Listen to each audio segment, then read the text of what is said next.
దీంట్లో ఒక అందరికి వచ్చే డౌటే. 'వర్ష' ఉన్నారంటే ఇంకో వేరే హీరోయిన్ ఎందుకు? అది కూడా మళ్ళీ కర్ణాటక అమ్మాయే. 'సప్తమి గౌడ.' ఎందుకు ఇద్దరిలో ఎవరికి ఇంపార్టెన్స్ ఎవరికుంటుంది? లేకపోతే మీదేమన్నా కీ రోలా? తను హీరోయినా? మీరు హీరోయినా? ఏంటి మాకేమన్నా సస్పెన్స్ ఉంటుందా? అలా కాదు.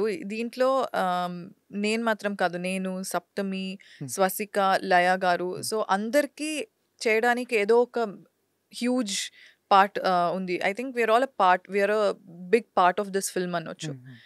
ఆహ్, మీరు మూవీ చూస్తే అర్థమవుతది. ఈచ్ క్యారెక్టర్‌కి ఎంత ఇంపార్టెన్స్ ఉంది. అండ్ ఆ క్యారెక్టర్స్ లేకపోతే హ్మ్. ఆహ్, మూవీలో ఏంటి అదొక ఎసెన్స్ ఉండదు. హ్మ్. లైక్ వేణు శ్రీరామ్ సార్ కూడా చెప్పారు. ఇట్స్ లైక్ వుమెన్ పవర్ అని హ్మ్. ఉంది ఈ మూవీలో. సో, హ్మ్. అలా అని వచ్చేటప్పుడు దేర్ ఇస్ నో లైక్ వాళ్ళకెక్కువ ఉంది, వీళ్ళకి తక్కువ ఉంది అలా లేదు. హ్మ్. ఎవ్రి ఆహ్, female in this film, female artist in this film has something to do, something major to do. హ్మ్. సో, అలా అలా నేను చూస్తున్నాను.